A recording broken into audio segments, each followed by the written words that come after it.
الله وبركاته. أعوذ بالله من الشيطان الرجيم.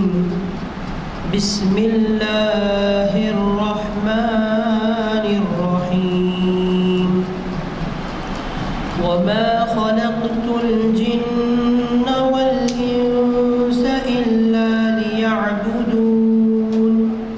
ما أريد منهم من رزق وما أريد أن يطعمون. إن الله هو الرزاق ذو القوة المتين. صدق الله العظيم. ورحمۃ اللہ وبرکاتہ. آج 6 نومبر 2024 عیسوی مطابق 24 ہے 4 جمادی الاول 1446 ہجری بروز 4 شنبہ بعد نماز عصر جامع مسجد عالیہ کے کانفرنس ہال میں محفل اقبال شناسی کی 1183ویں نشست ہے. آج کا عنوان ہے نغمہ ساربان حجاز کا تجزیہ. آج مقرر ہیں ڈاکٹر لقاء الحق صاحب. ان سے اپن لوگ کافی اچھی طرح واقف ہیں الحمدللہ. بہت قدیم ہیں, کافی لیکچرز رہے ان کے. میں ادباً ڈاکٹر لقاء الحق صاحب سے گزارش کرتا ہوں کہ وہ ڈائس پہ تشریف لائیں اور ہم کو مخاطب فرمائیں. رجیم. بسم اللہ الرحمن الرحیم. الصلاۃ والسلام علی رسولہ الکریم. میرے محترم بھائیوں السلام علیکم.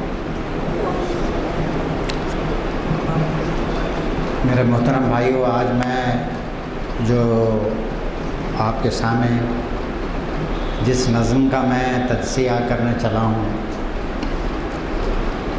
وہ دراصل ایک فارسی نظم ہے علامہ اقبال کی, جو انہوں نے پیام مشرق میں لکھی ہے. اور اس نظم کو سمجھنے کے لیے تھوڑی سی ہم کو اس کے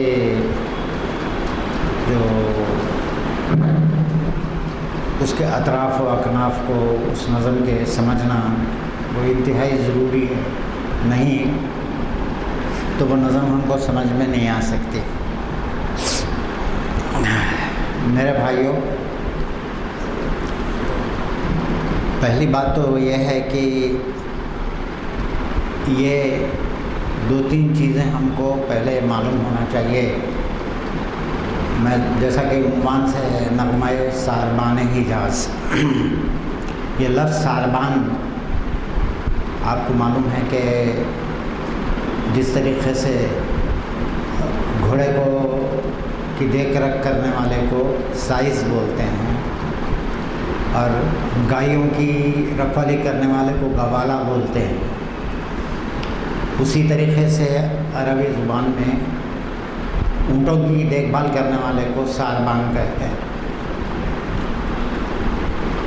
اور یہ جو ہے وہ اونٹ,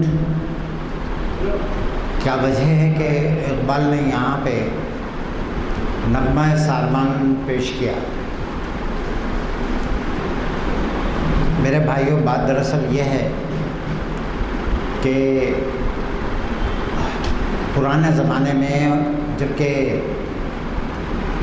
ہمارے محمد صلی اللہ علیہ وسلم کا دور تھا, بلکہ ابھی 40-50 سال پہلے تک بھی سفر کی سہولتیں انسان کو میسر نہیں تھیں اور بہت سی جو ہے وہ چیزیں تھیں اس سفر کے اندر حائل ہو جاتی تھیں. ایک تو وہ یہ تھا کہ تنہا آدمی کوئی سفر نہیں کر سکتا تھا اور اس کو راستے میں چور اچک لیتے تھے. چھوٹا قافلہ رہا تو قافلے کو لوٹ لیتے تھے، اور ایک جگہ سے دوسری جگہ جانا انتہائی مشکل تھا۔ بات دراصل یہ تھی کہ لا اینڈ آرڈر نام کی کوئی چیز نہیں تھی، نہ ہی صرف عرب میں بلکہ ساری دنیا کے اندر ہی لا اینڈ آرڈر نام کی کوئی چیز نہیں تھی۔ ایسے وقتوں میں ہمارے نبی صلی اللہ علیہ وسلم کا ظہور ہوتا ہے، اور ایسا وقت تھا وہ جبکہ بڑے سے بڑا سورما بھی مکے سے 20 کلومیٹر آگے جا کے واپس نہیں آ سکتا تھا، اور اکیلا۔ یہ کیفیت تھی وہاں کے معاشرے کی۔ تو رسول مقبول صلی اللہ علیہ وسلم نے آنے کے بعد جو مینیفیسٹیشن کیا، جو اپنا جو ہے وہ نسب العین اسلام کا جو بیان کیا، اس کے ساتھ ساتھ ایک بات یہ بھی بتائی کہ میرا ساتھ دو،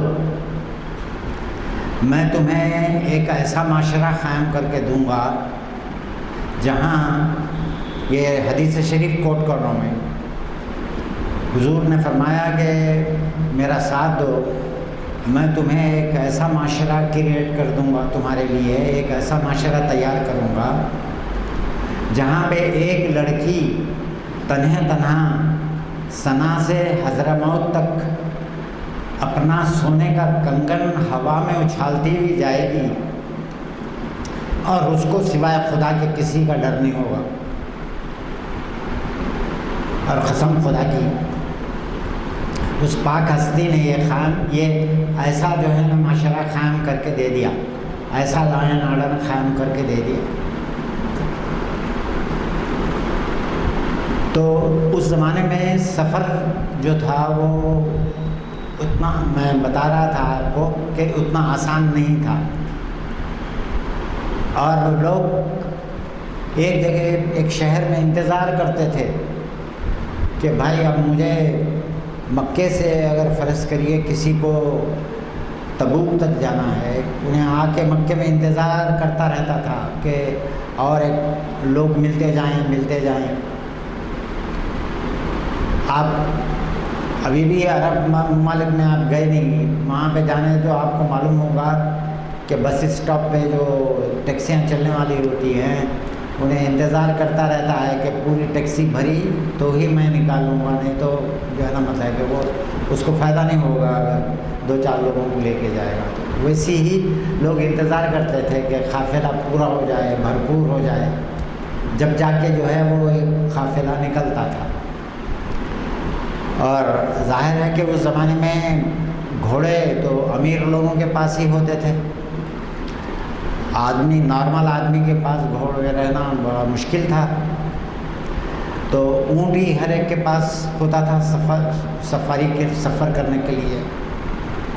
تو اونٹوں کے قافلے ہوتے تھے ایک جگہ سے دوسری جگہ جانے کے لیے، اور وہ قافلے بڑی دور دور تک جاتے تھے، اور لوگ اس میں جڑتے جاتے تھے اور اس میں سے نکلتے جاتے تھے۔ جڑتے تھے چند لوگ، 5 لوگ جڑے کہیں دوسرے ایک شہر سے، پھر جو ہے نا مطلب کہ قافلہ آگے بڑھتا تھا، پھر وہاں پہ 5 لوگ جڑتے تھے۔ اس طریقے سے جن کو جانا رہتا تھا، جیسا ٹرین میں سے لوگ اترتے چڑھتے رہتے ہیں، ویسے ہی اس قافلے کے اندر بھی لوگ ملتے رہتے تھے۔ اچھا، وہ قافلہ جو ہے اس کے لیے 2 چیزیں بڑی سمبلائز تھیں، جس کو اقبال نے ہر جگہ سمبلائز کیا ہے۔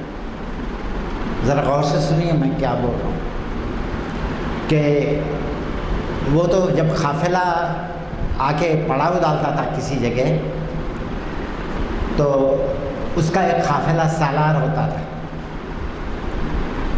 اس قافلے کو لیڈ کرنے والا، اور وہ جب قافلہ سالار اپنا جو ہے وہ ایک جگہ سارے لوگ انہیں حکم دیتا تھا کہ اب یہاں پڑاؤ ڈالنا ہے، پڑاؤ ڈال دیتے تھے۔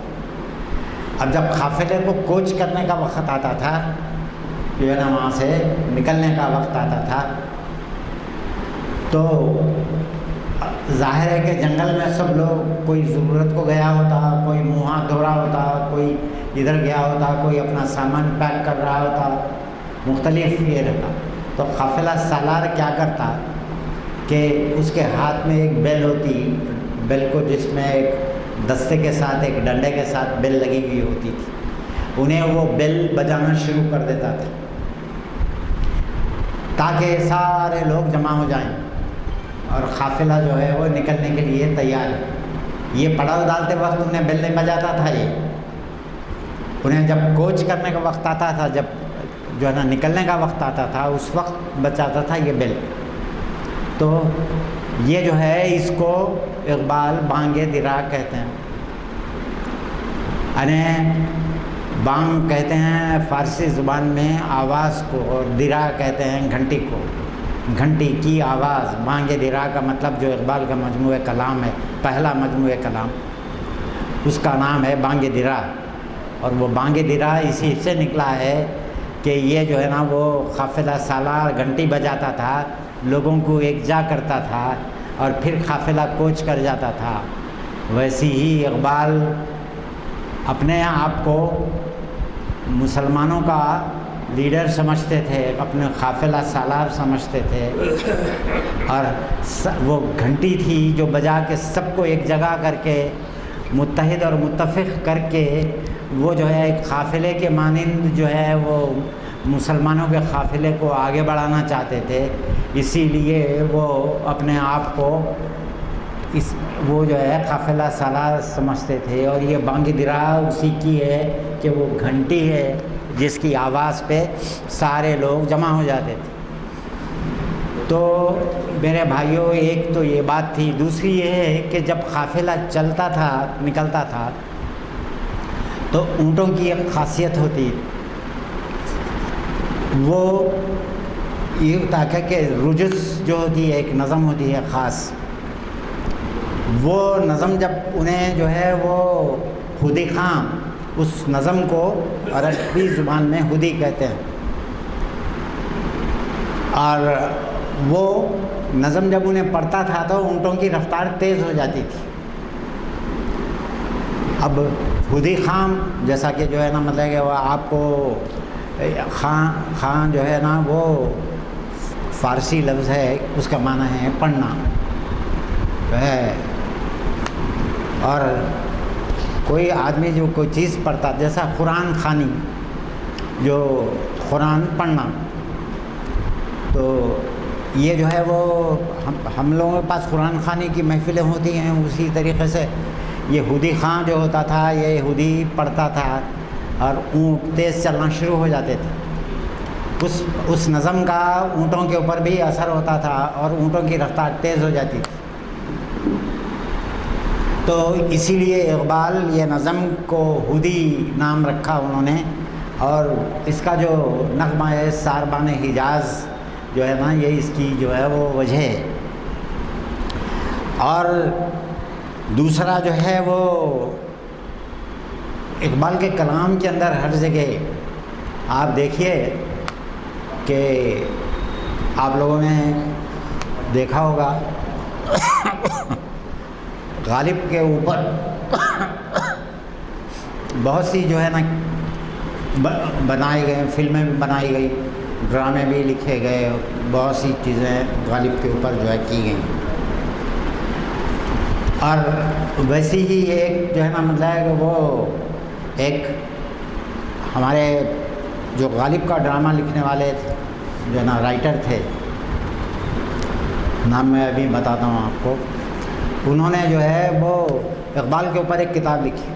یہ ایسا ہے انشاءاللہ اگر میں یہ کرنے بیٹھوں تو اب کا جو ہے نا وہ وقت ہی نکل جائے گا. تو اصل چیز وہ یہ ہے کہ اقبال کوئی چیز بھی ہو اپنی کتاب کا جو بھی نام رکھتے ہیں. اب یہاں پہ اقبال نے جو کتاب کے اندر اس نظم کو لکھا ہے، ہدی نام ہے اس کا، یہ کتاب کا نام ہے پیام مشرق.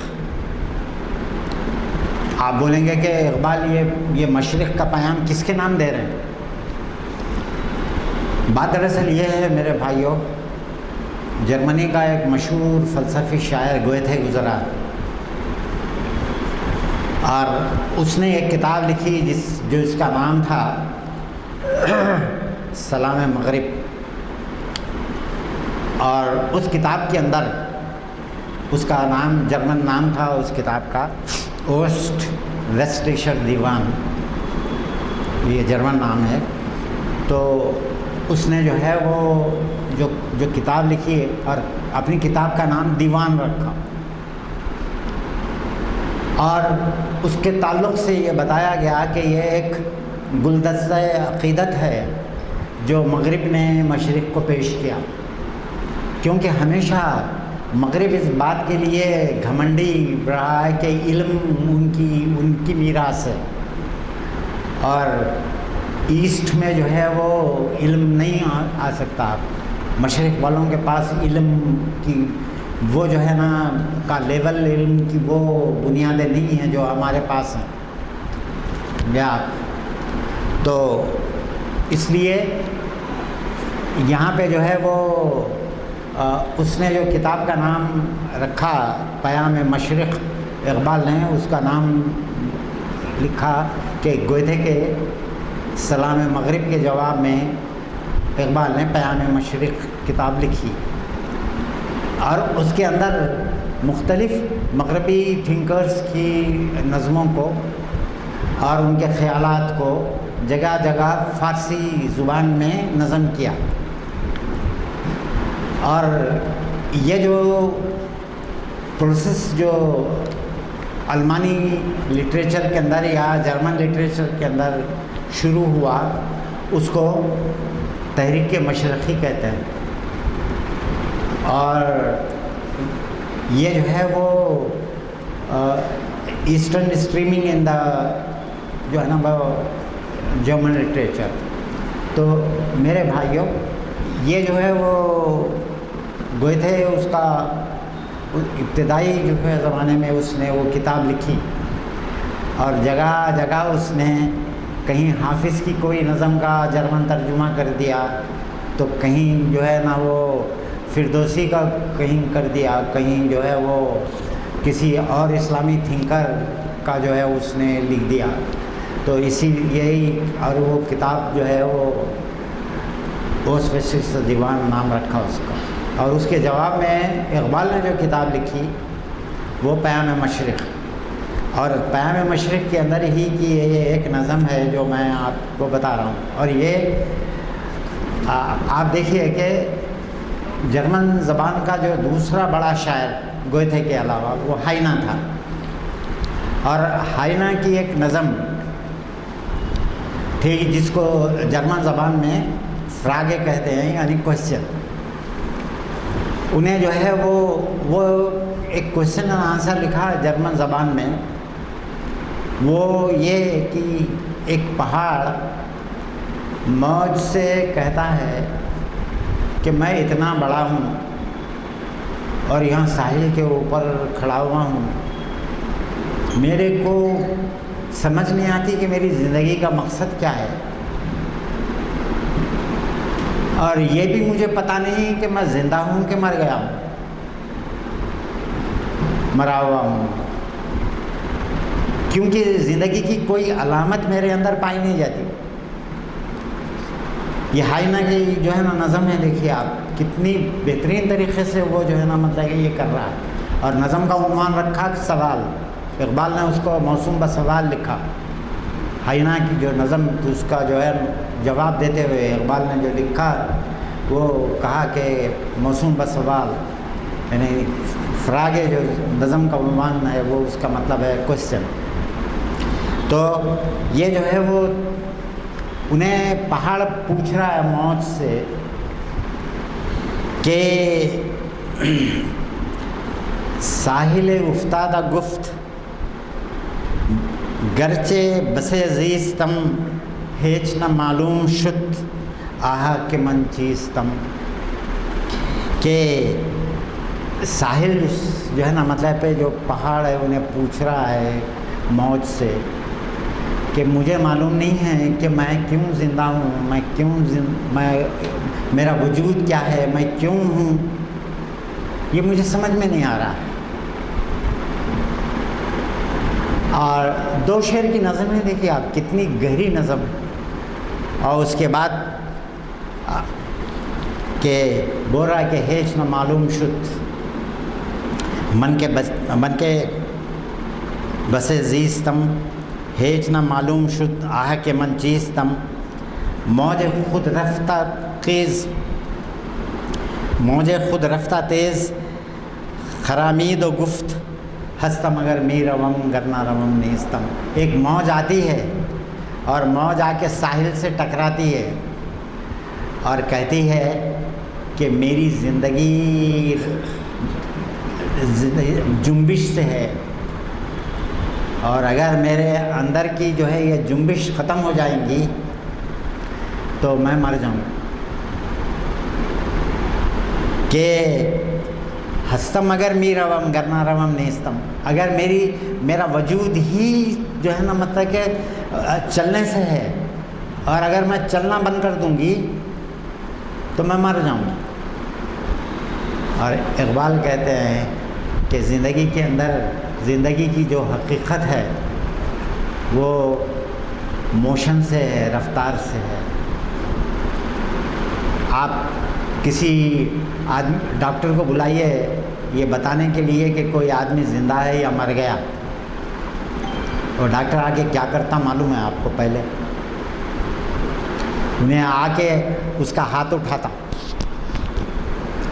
کے چھوڑ دیتا، اور اگر ہاتھ بالکل جو ہے وہ دھڑام سے نیچے گر جاتا ہے تو اس کو 1 منٹ بھی نہیں لگتا یہ بولنے کے لیے کہ یہ شخص ختم ہو گیا ہے.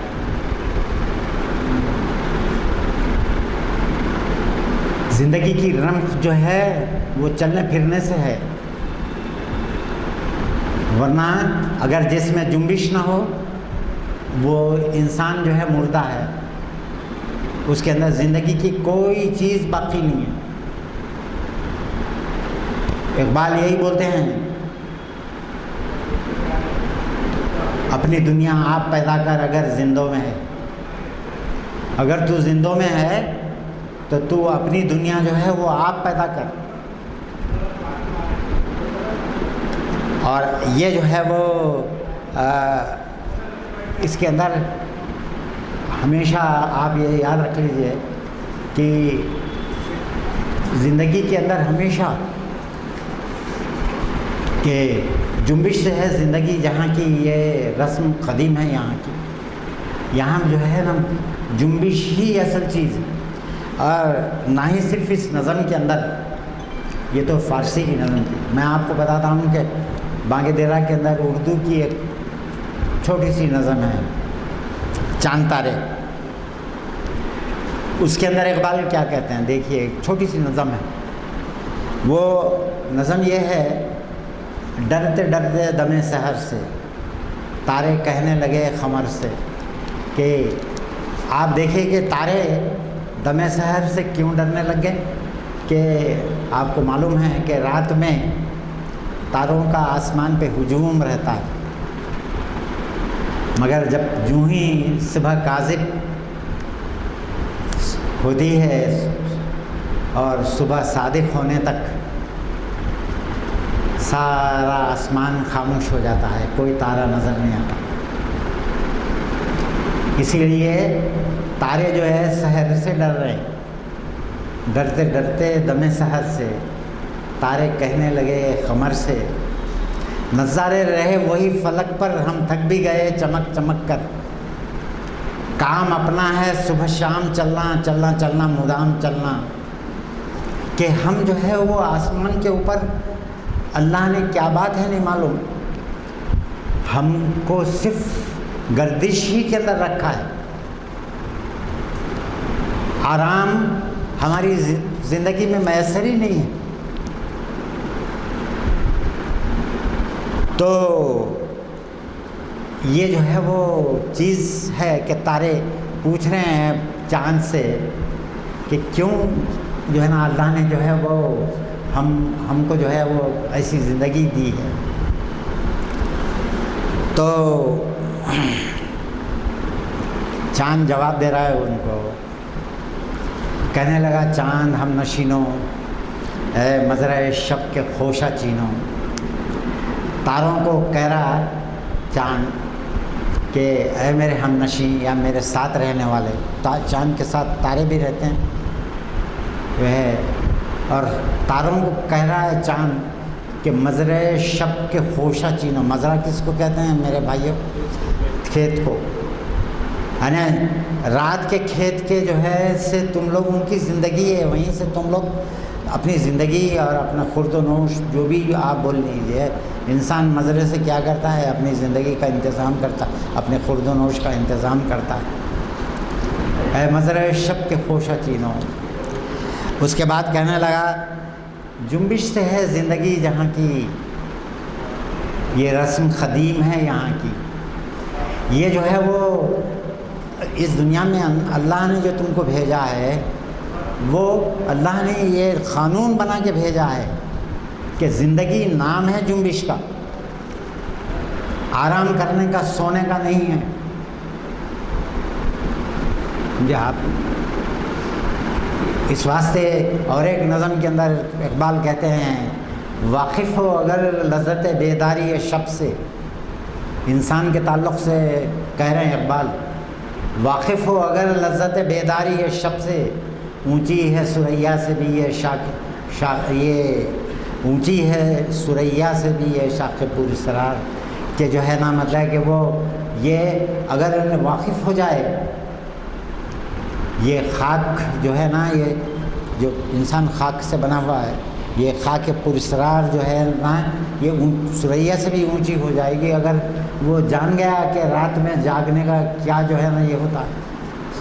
لوگ جو ہے نا مطلب کہ حضور صلی اللہ علیہ وسلم سے ایک مرتبہ سوال کیے، صبح میں فجر کی نماز میں صحابہ آپ سے ملے، دیکھے تو آپ کے پیروں کے اوپر ورم تھا، آپ سے پوچھے کہ اے اللہ کے رسول، آپ رات کو اتنا کیوں جاگتے ہیں؟ آپ کے پیر ورم آ گیا آپ کے پیروں کے اوپر، سمجھے آپ؟ تو بولے کہ کیا میں اللہ کا شکر ادا نہ کروں جو اس نے مجھے اتنی بے شمار نعمتیں دی۔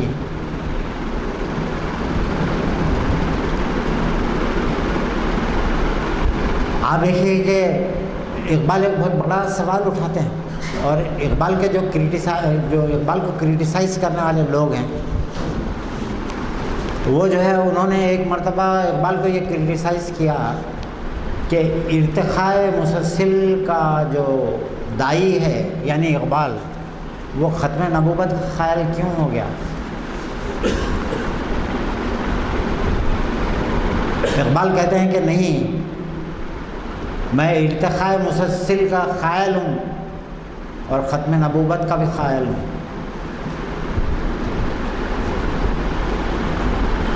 اور یہ جو ارتقاء ہے اس انسان کا، اس کی نفس کا، انسان آپ کو معلوم ہے کہ انسان کا نفس کیا ہے میرے بھائیوں؟ میں تھوڑا سا فلسفے کی طرف چلے جاتا ہوں، مگر میں فلسفہ نہیں بیان کر رہا ہوں، میں وہی چیز بیان کر رہا ہوں جو قرآن کے اندر ہے۔ لوگ محمد صلی اللہ علیہ وسلم سے سوال کرتے تھے یسألونک عن الروح، کہ اے محمد صلی اللہ علیہ وسلم، لوگ آپ سے پوچھتے ہیں کہ یہ روح کیا چیز ہے، کہہ دیجئے کہ الروح من امر ربی۔ قرآن جواب دے رہا ہے کہ اے محمد صلی اللہ علیہ وسلم، لوگوں سے کہہ دیجئے کہ یہ روح جو ہے نا میرے رب کا حکم ہے، اور یہ اللہ ہی نے جو ہے پھونکا ہے انسان کے اندر۔ اور اسی واسطے اقبال جو ہے بول رہے ہیں کہ تو شاخ سے کیوں ٹوٹا، میں شاخ سے کیوں پھوٹا، منزل ہے کہاں تیری اے لالہ صحرائی۔ میرے کو کیوں اللہ اپنے سے جدا کیا، کیوں مجھے جو ہے نا ایک مٹی کے مجسمے کے اندر مجھے پھونک دیا؟ میں تو اسی کا تھا، میں اس سے مل کے ہی رہنا چاہتا ہوں۔ تو میرے بھائیوں، یہ جو ہے نا مطلب کہ وہ چیز کو سمجھنا اتنا آسان نہیں ہے، مگر اقبال نے جو ہے کہ کہا کہ یہ دیکھیے کہ آدمی کو اللہ نے اسی لیے کہا کہ جستجو کرو، کوشش کرو اور میرے تک پہنچنے کی کوشش کرو، اور تم مجھ تک پہنچ نہیں سکتے جب تک کہ تم جو ہے نا مطلب ہے کہ اللہ تعالیٰ جو ہے نا وہ جس طریقے سے مہندی کو رنگ لانے کے لیے پتھر کے اوپر گھس دینا پڑتا ہے نا، رنگ لاتی ہے نا پتھر پہ پس جانے کے بعد، جس طریقے سے انسانی نفس بھی جو ہے وہ اللہ تک اسی وقت پہنچ سکتا ہے جب کہ انسان اس کو اتنا پیس دے کہ وہ جو ہے نا وہ اللہ سے جو ہے نا وہ اللہ سے جا کے جو ہے نا وہ مل جائے، اللہ سے اتصال ہو جائے۔ خیر یہ صوفیہ کا موضوع ہے، میرا موضوع نہیں ہے، انشاءاللہ کسی اور وقت میں جو ہے نا اس کے اوپر بات کروں گا، مگر جو ہے نا وہ یہ ہے کہ آپ یہ دیکھیے کہ یہ چیز حاصل نہیں ہوتی بغیر اس کے کہ انسان اس کے لیے کوشش کرے، کہ وَلَيْسَ الْإِنسَانُ إِلَّا مَا سَعَىٰ، انسان کے لیے وہی ہے جس کے لیے اس نے کوشش کی۔ قرآن مجید کہہ رہا، میں نے کہہ رہا، آپ جس چیز کے لیے کوشش کریں گے وہ چیز آپ کو ملے گی، یہ اللہ کا اصول ہے۔ آج یورپ سائنس کے اندر اتنی ترقی کیوں کر رہا ہوں، رات دن لیبارٹریوں میں لگا ہوا ہے معلومات حاصل کرنے کے لیے، توقع کر رہا ہے کوشش کرنے کے لیے۔ اسی بات سے اقبال کہتے ہیں کہ ڈھونڈ رہا ہے فرنگ ایشے جہاں کا دوام، ہائے تمنائے خام، ہائے تمنائے خام، کہ عیش کرنے کے طریقے ڈھونڈ رہا ہے فرنگ دنیا کے اندر۔ بول رہے ہیں کہ اگر کاش کہ وہ اللہ کی راہ میں اتنی محنت کیا ہوتا۔ میرے ایک ٹیچر تھے، میں جو ہے جب میں میٹرک کامیاب کیا تو باہر جانے کا ارادہ تھا، میرے بھائی نے کہا کہ تم ٹائپنگ اور شارٹ ہینڈ سیکھ لو، شارٹ ہینڈ۔ تو صحیفہ مسجد کے پاس جو ہے نا ایک مولوی صاحب تھے، بڑے جو ہے نا وہ بہترین آدمی تھے، اور وہ شارٹ ہینڈ کے بہت اچھے ایکسپرٹ تھے، اور ٹائپنگ بھی بہت آتی تھی۔ تو میں ٹائپنگ سیکھنے کے لیے اور شارٹ ہینڈ سیکھنے کے لیے ان کے پاس گیا۔ ایک دن کہنے لگے کہ میاں یہ جو شارٹ ہینڈ جو آدمی ایجاد کیا نا، اتنی محنت اگر انہیں اللہ سبحانہ تعالیٰ کے راستے میں اگر انہیں کیا ہوتا تو اولیاء، ولی اور ابدال و اوتال سے بھی زیادہ جو ہے نا اس کا درجہ ہوتا۔ اتنی محنت کرا ہے انہیں اس کے اندر۔ تو میرے بولنے کا مطلب یہ ہے کہ دنیا میں کوئی چیز حاصل نہیں ہوتی جب کچھ ہاتھ نہیں آتا بے آہ سحرگاہی، کہ جب تک کہ جو ہے نا مطلب ہے کہ اللہ تعالیٰ نے قرآن مجید میں کہہ دیا ہے کہ مسلمان کی تعریف قرآن میں جو اللہ تعالیٰ بیان کیا ہے ہماری نظروں سے بالکل اوجھل ہے، ہم لوگ سمجھتے نہیں ہیں۔ اللہ تعالیٰ نے بتایا ہے مسلمان کی تعریف، وہ مستغفرین بالاسحار، کہ پچھلے پہر شام کے جو ہے وہ اللہ کے آگے استغفار کرنے والے لوگ ہوتے ہیں مسلمان، اور جب تک کہ پچھلے پہر اٹھ کے استغفار نہ کریں وہ جو ہے نا کوئی انسان کی روح جو ہے نا وہ ہلکی نہیں ہو سکتی۔ یہ گناہوں کے اندر اتنی ملوث ہے ہماری روح، ہمارے لیے ایک ایک سجدہ کرنا بار ہے، ہم سے اٹھنا نہیں ہوتا۔ کس قدر تم پہ گناہ صبح کی بیداری ہے، ہم سے کب پیار ہے، ہاں نیند تمہیں پیاری ہے، طب آزاد پہ ہے قید رمضان بھاری، تم ہی کہہ دو یہی آئین وفاداری ہے۔ میرے بھائیوں یہ جو ہے نا یہ انسان کو جو ہے یہ صفت جو انسان میں پیدا ہوتی ہے وہ آہ سحرگاہی سے پیدا ہوتی ہے، صبح کے وقت پکارنے ہی سے پیدا ہوتی ہے۔ اور اس کو جو ہے وہ اقبال ایک جگہ اور کہتے ہیں، عطار ہو، رومی ہو، رازی ہو، غزالی ہو، کچھ ہاتھ نہیں آتا بے آہ سحرگاہی، کچھ نہیں آتا تھا۔ یہ جتنے بھی تھنکرز کا میں اتنے بڑے بڑے اسلامی فلاسفرز کے جو نام لیے ہیں، اقبال کہہ رہے ہیں کہ یہ جو ہے نا مطلب ان لوگوں کے اندر کچھ حد نہیں آتا جب تک کہ آدمی جو ہے وہ، اور قرآن مجید میں سورہ فرقان کے اندر اللہ کا تعالیٰ نے کہا الذین یبیتون لربہم سجدا وقیاما، کہ آپ جو ہے وہ راتیں ان کی جو ہے سجدے اور قیام میں گزرتی ہیں۔ مسلمانوں کی تعریف کیا اللہ تعالیٰ قرآن مجید سورہ فرقان کے اندر، پڑھ لیجئے آپ جو ہے نا جا کے وہ جو ہے نا رکوع، جہاں سورہ فرقان کے اندر سجدہ آتا ہے، اس کے بعد وہاں اس کے بعد سے آپ جو ہے پڑھیے کہ جو ہے وہ آپ جا کے دیکھیے کہ وہاں پہ یہ آیت آپ کو ملی۔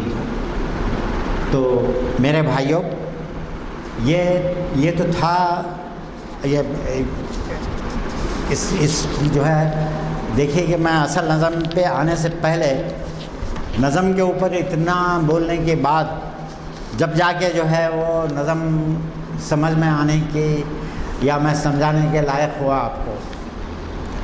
اب یہ نظم جو ہے نغمہ ساربان حجاز، یہ ایک لوری ہے، جس طریقے سے ایک لوری ماں اپنے بچے کو سلانے کے لیے دیتی ہے،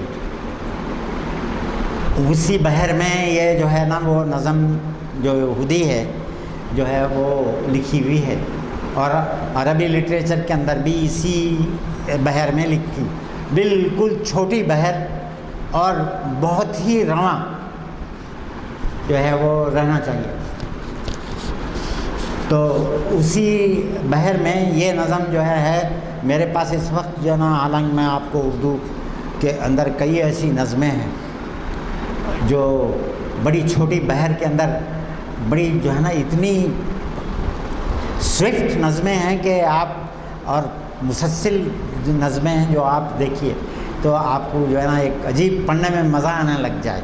تو یہ نظم ویسی ہے، اور اقبال جو ہے نا کہہ رہے ہیں یہاں نغمہ ساربان حجاز کے اندر، ناخے سیار من، آہوئے تاتار من، درہم و دینار من، اندو کو بسیار من، دولت بیدار من، تیز ترک گامزن، منزل ما دور نیست۔ اونٹنی کو کہہ رہا ہے جو ہے نا ساربان، کیا کہہ رہا ہے کہ تو جو ہے نا مطلب ہے کہ تو سیارہ ہے، تو جو ہے نا مطلب ہے کہ تو گاڑی ہے، تو موٹر ہے، تو جو ہے نا تیرا وجود جو ہے نا وہ فزیکل نہیں ہے، کہ تو ایک مشین ہے،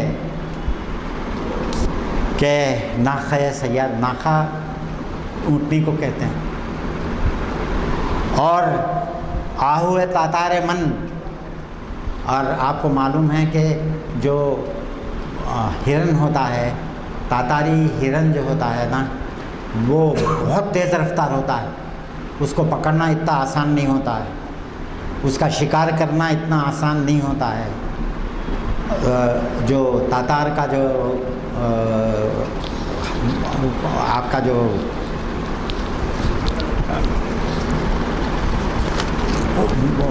کیا بولتے ہیں آپ کے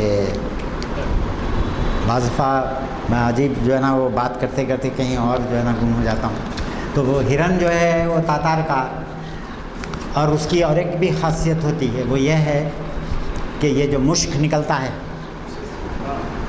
اسی سے جو ہے نا نکلتا ہے، اور بہت قیمتی ہوتا ہے، اور اتنی زیادہ جو ہے نا اس میں خوشبو ہوتی ہے کہ اگر اس کو جو ہے نا ہاتھ میں یوں کر کے اگر آپ اپنے کپڑوں پہ مل لیجئے تو کپڑے دھل کے آ جانے کے باوجود بھی وہ اس کی خوشبو جاتی نہیں ہے۔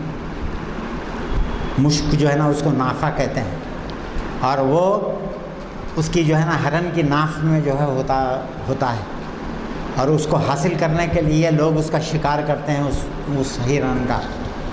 تو اسی واسطے اقبال اپنی اونٹنی کو کہہ رہے ہیں کہ ناخ سیار من، آہو تاتار من۔ اس کے بعد بول رہے ہیں کہ تو میری زندگی کا سرمایہ ہے، درہم و دینار من، کہ میری درہم اور دینار، میری پونجی جو ہے نا وہ تو ہے۔ اس کے بعد اندو کو بسیار من، کہ جو کچھ بھی تھوڑا یا بہت، اندوک فارسی میں تھوڑے سے چیز کو کہتے ہیں، بسیار بہت زیادہ، سمجھا آپ؟ تو آپ جو ہے وہ یہ فارسی الفاظ ہیں، اندو کو بسیار من، دولت بیدار من، تیز ترک گامزن منزل معدور میں، اپنی اونٹنی سے کہہ رہا ہے کہ تیز چل، اپنی منزل اب زیادہ دور نہیں ہے۔ تو اور یہ اس جو ہے نا خودی کا مکھڑا ہے۔ اقبال جو اس جگہ ہر جو ہے نا وہ 3-4 اشعار کے بعد پھر ایک مرتبہ بولتے ہیں یہ تیز ترک گامزن منزل معدور نیست۔ تو دلکش و زیباستی، شاہد راناستی، روکش و حوراستی، غیرت لیلاستی، دختر صحراستی، تیز ترک گامزن منزل معدور نیست۔ اس کو جو ہے نا کہہ رہے ہیں کہ تو میرے لیے انتہائی خوبصورت ہے، تو لیلا بھی کوئی چیز نہیں ہے جو ہے نا، تو میرے لیے اتنی میرے کو عزیز ہے، اور حوروں سے زیادہ تو مجھے پسند ہے، اور تو دختر صحراستی، تو صحرا کی بیٹی ہے، کہ تو جو ہے نا مدعی ہے۔ میرے بھائیوں، یہ فارسی لٹریچر کے اندر بھی ہے، عربی لٹریچر میں بھی ہے۔ اقبال نے اس کو اردو لٹریچر میں سمونے کی کوشش کی ہے، یہ جو ہے نا اسٹائل آف رائٹنگ کو۔ آپ دیکھیے کہ آپ کو یہ بات معلوم ہوگی کہ مسلمانوں نے اسپین کے اوپر 800 سال حکومت کی، اور کس طریقے سے مسلمانوں نے وہاں پہ حکومت اپنی قائم کی تھی، اور اس کا کس طریقے سے وہاں پہ مسلمانوں کی حکومت ختم ہوئی۔ یہ جو ہے وہ ابھی میں اس سے پہلے آپ کو اقبال کی بعض نظمیں سمجھاتے وقت میں نے آپ کو بتایا تھا، انشاءاللہ پھر کبھی اس کا جو ہے نا وہ اعادہ کروں گا۔ مگر یہ جو ہے وہ یہ ہے کہ یہ اس کو اندلس کے اندر وہاں پہ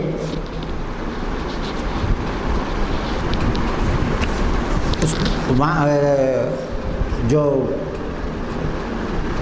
نظم اقبال نے جو لکھی ہے، تو اس کے اندر جو ہے ایک چیز وہ یہ تھی کہ آپ یہ دیکھیں کہ اقبال نے جو ہے وہ ذرا سا مجھے اپنا عمر کا وہ جو ہے وہ ہو رہا ہے، اور جو تسلسل میں اپنے دماغ میں بنا کے لاتا ہوں وہ کبھی وہ تسلسل تھوڑا سا ڈسٹرب ہوتا نظر آتا ہے۔ میرے کو کاغذ کی ضرورت نہیں ہے، دراصل میں لکھتا بھی نہیں، نہ میں کوئی لکھ کے پڑھنے کا قائل ہوں، جو کچھ میرے حافظے میں ہے وہی بس جو ہے نا مطلع کہ ہے۔ تو یہ جو ہے وہ چیز ہے اقبال جس کو جو ہے نا یہاں پہ پیش کرنا چاہ رہے ہیں کہ آپ جب یہ جس کو جو ہے نا مطلب کہ وہ جو تشبیہ دی اقبال نے یہاں پہ،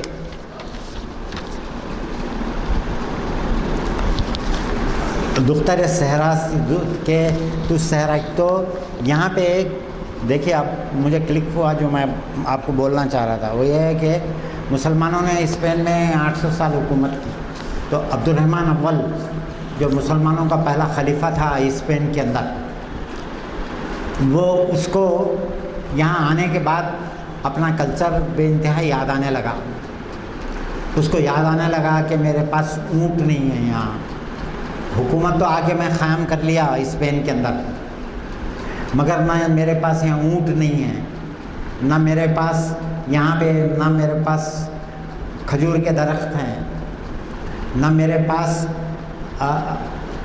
عرب کی جو مشہور چیزیں ہوتی ہیں نا وہ میرے پاس ہیں۔ تو اس نے کیا کیا، اپنا جو ہے وہ ایک کھجور کا ایک درخت افریقہ سے منگا کے اس نے اسپین میں لگایا،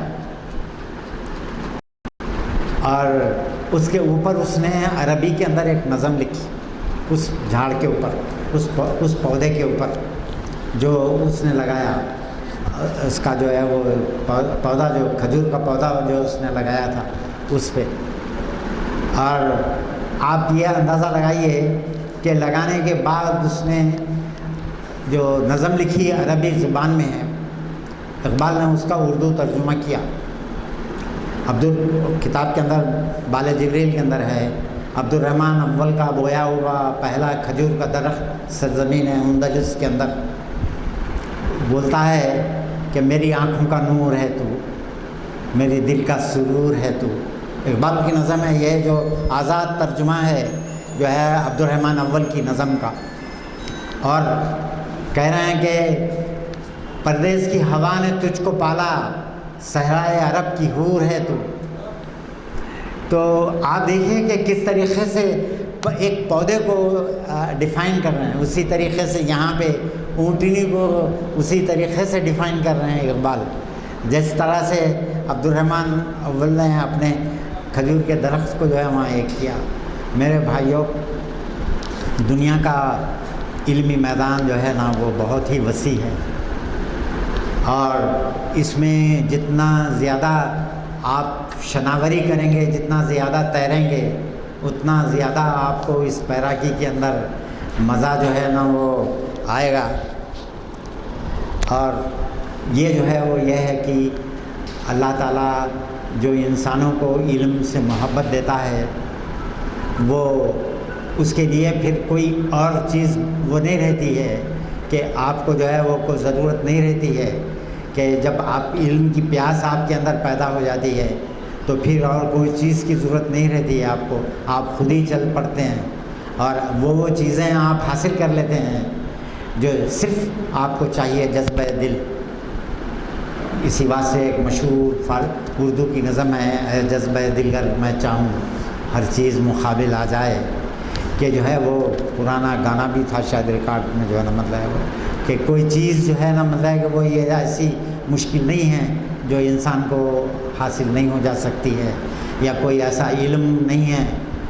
میرے بھائیوں، جب میں جرمنی گیا تو لوگ بولنے لگے کہ دیوانے ہو گئے ہو کہ جرمن زبان سیکھ کے تم پڑھو گے. میں بولا یہاں پہ ہمارے بہت سے طالب علم ہیں جو انگریزی سیکھ کے انگریزی اس میں جو ہے وہ میڈیم میں آپ جو ہے نا پڑھتے ہیں، تو کیوں جرمن زبان کیوں نہیں سیکھ سکتا آدمی. میں نے 1 سال کے اندر جرمن زبان کے اندر وہ مہارت میں نے حاصل کی کہ میں پڑھنے لکھنے کے قابل ہو گیا. نہ ہی صرف پڑھنے لکھنے کے قابل ہو گیا بلکہ میں نے جرمن لٹریچر کھنگال ڈالا. اور میں گیا تھا ٹیکنیکل جو ہے نا سبجیکٹ پڑھنے کے لیے، اور میں ہوں بھی کمیونیکیشن انجینئر. میں کوئی جو ہے نا میں نے نہ میں فلسفہ پڑھا، نہ میں ادب پڑھا، نہ میں لینگویج پڑھا، نہ میں انگریزی کا پروفیسر، نہ میں ہندی کا پروفیسر، نہ میں اردو کا، نہ میں فارسی کا. مگر اللہ کا فضل ہے کہ میں آپ کے عثمانیہ یونیورسٹی کے پروفیسروں کو فارسی پڑھا سکتا ہوں. یہ جو ہے وہ آدمی اپنی کوشش سے جو ہے سیکھتا ہے. اور آج حالت یہ ہے کہ اپنے آپ کو عربی کا پروفیسر بولتے ہیں، فارسی کا پروفیسر بولتے ہیں، اردو کا پروفیسر بولتے ہیں. پیٹ چیرو تو الف نہیں. اور جو ہے وہ میں ایک لے کے گیا، ایک فارسی کا جو ہے وہ مخطوطہ ایک خط ملا میرے کو، تو اس کا ترجمہ کرانے کے لیے میں بعض الفاظ پڑھے نہیں جا رہے تھے. عثمانیہ یونیورسٹی گیا تو فارسی کے ہیڈ آف دا ڈپارٹمنٹ کہہ رہے ہیں کہ یہ پرانے رسم الخط میں لکھا ہوا ہے، ہم لوگ اب کہاں پڑھ سکتے ہیں. تو آپ اندازہ لگائیے کہ یہ حالت ہے ہماری علمی، مدرسوں کی یہ حالت ہے، تو اب آپ شاگردوں کی کیا ہوگی. اللہ سے میری دعا ہے کہ ہم کو علم کی پیاس اللہ عطا کرے. جو اقبال کی نظم لب پہ آتی ہے دعا بن کے تمنا میری، یہ جو ہے نا ہر آدمی کو پڑھنا چاہیے. اور اگر وہ نہیں پڑھ سکا تو قرآن مجید کی یہ آیت پڑھنا چاہیے کہ رب اشرح لی صدری ویسر لی امری واحلل عقدۃ من لسانی ویفقهوا قولی. اے اللہ میرے لیے ہر چیز آپ پڑھ کے دیکھیے، یہ ربی زدنی علما وارزقنی فہما آپ پڑھیے، دیکھیے اللہ آپ کو کیسا علم دیتا ہے، کیسا یہ کرتا. مگر ہم کوشش نہیں کرتے. ہم کو نیند بہت پیاری ہے.